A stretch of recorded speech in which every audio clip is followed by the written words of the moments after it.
So ಈಗ ಒಂದು round ರಾಜ್ಯದ್ದು ಕೂಡ ಹೇಳಿಬಿಡ್ತೀವಿ ನಿಮಗೆ. ದಾವಣಗೆರೆಯಲ್ಲಿ 5ನೇ ಸುತ್ತಾಗಿದೆ. ಬಿಜೆಪಿನೇ ಮುನ್ನಡೆಯನ್ನು ಕಾಪಾಡಿಕೊಳ್ತಾ ಇದೆ ದಾವಣಗೆರೆಯ ಉಪಚುನಾವಣೆಯಲ್ಲಿ. ಇನ್ನು ಬಾಗಲಕೋಟೆಯಲ್ಲಂತೂ ಕಾಂಗ್ರೆಸ್ಸೇ ಮುನ್ನಡೆ ಇದೆ.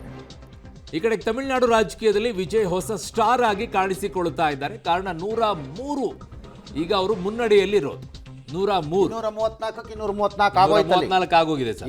ಸೊ ಅದರಲ್ಲಿ ಈಗ AIDMK ಎಷ್ಟು ಸೀಟ್ಗಳು TVK ಏನಾದರೂ ಹೋಗುತ್ತಾ ಅಥವಾ TVK 103ರಲ್ಲಿ ಏನಾದರೂ ಕಳ್ಕೊಳ್ಳುತ್ತಾ ನೋಡಬೇಕಾಗಿದೆ. DMK ಅಂತೂ 52. ಈಗ DMK ಅಂತೂ 100 ದಾಟುವಂತ ಪರಿಸ್ಥಿತಿಯಲ್ಲಂತೂ ಸದ್ಯಕ್ಕಂತೂ ಕಾಣಿಸಲ್ಲ. ಕಾರಣ ಅವರಿರುವಂತ ಮುನ್ನಡೆಗಳನ್ನ ನೋಡ್ಕೊಳ್ತಾ ಇದ್ರೆ ಪೂರ್ತಿ ಚೇಂಜ್ ಆಗ್ಬಿಟ್ಟು TVK 103 ಇರೋದು DMK 100 ಆಗ್ಬಿಡುತ್ತೆ ಅನ್ನುವಂತ ಲೆಕ್ಕಾಚಾರಗಳು ಸದ್ಯಕ್ಕಂತೂ ಕಾಣಿಸ್ತಾ ಇಲ್ಲ. ಆ ಥರ ಆಗಿದ್ದು ತುಂಬಾ ತಮಿಳುನಾಡಲ್ಲಿ ಒಂದು ಕ್ಲಿಯರ್ ಆಗ್ತಾ ಇರೋಂಗಿದೆ ಸರ್. ಏನೇ ಆದರೂ DMK ಅಧಿಕಾರಕ್ಕೆ ಬರಲ್ವೇನೋ ಅನ್ನಿಸ್ತಿದೆ. ಅದೊಂದು ಕಾಣಿಸ್ತಾ ಇದೆ ಸರ್. ಬಟ್ ಅಂತ ಚೇಂಜಸ್ ಆಗುವಂಥದ್ದು ಏನಾದರೂ ಆಗುತ್ತಾ ಸರ್? ಈಗ 52 ಇರೋದು ಒಮ್ಮೆ 100ಕ್ಕೆ ಹೋಗ್ಬಿಡುತ್ತೆ, ಭಾಳ ರೇರ್ ಅಂತ ಕೇಸ್ಗಳೆಲ್ಲ ಕಡಿಮೆ.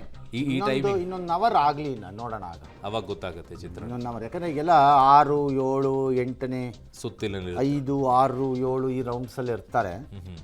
ನನ್ನ ಪ್ರಕಾರ ಇನ್ನೂ ಇದೆ 14 ರೌಂಡ್ ಏನೋ ಇರುತ್ತೆ, 13, 10, 20 ರೌಂಡ್, 21 ರೌಂಡ್ ಎಲ್ಲ ಇರುತ್ತೆ.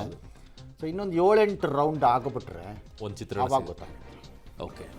ಸೊ ಈಗ ಸದ್ಯಕ್ಕಂತೂ ತಮಿಳುನಾಡಿನಲ್ಲಿ TVKನೇ ಮುನ್ನಡೆಯನ್ನ ಕಾಯ್ಕೊಳ್ತಾ ಇದೆ. ಬಟ್ ಪೂರ್ಣವಾಗಿ ಬಹುಮತದಲ್ಲಿ ಇದೆಯಾ ಅಂತಂದ್ರೆ ಅವ್ರಿಗೂ ಬಹುಮತಕ್ಕೆ ಬೇಕಾಗಿರುವಂತ ನಂಬರ್ಸ್ಗಳಲ್ಲಿಲ್ಲ TVK. ಕಾರಣ 234 ನಾವು ವಿಜಯನ್ನ ಬೆಂಬಲಿಸಲು ಸಿದ್ಧ.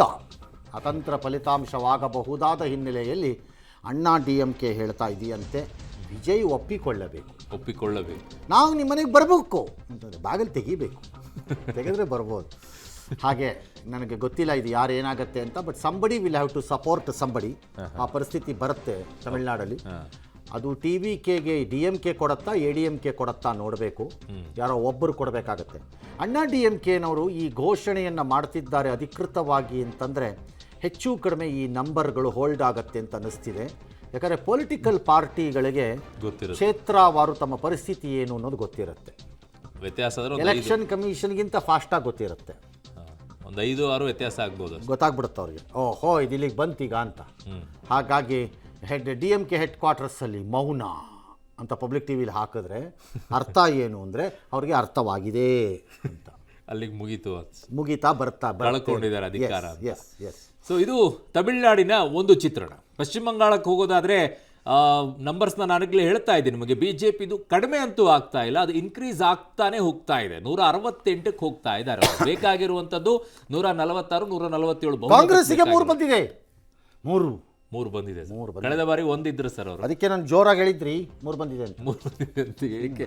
ಸೊ ಅಟ್ಲೀಸ್ಟ್ ಅಷ್ಟಾದರೂ ಒಂದು ಮುನ್ನಡೆಯನ್ನ ಕಾಯ್ಕೊಳ್ಳುತ್ತಾ ಇದ್ದಾರೆ. ಬಟ್ ಅದು ನಂಬರ್ ಆಗಿ ಆಮೇಲೆ ಸೀಟ್ ಆಗಿ ಕನ್ವರ್ಟ್ ಆಗುತ್ತೋ ಎಲ್ಲೋ ನೋಡೋಣ. ಕಾಂಗ್ರೆಸ್ ಅಂಡಮಾನು, ನಿಕೋಬಾರ್, ಒಂದು ಲಕ್ಷದ್ವೀಪ ಅಲ್ಲಿಗೆ ಆಯ್ತಲ್ಲ ಸರ್, 3 ಸೀಟ್ ಆಯ್ತಲ್ಲ. ಓಕೆ.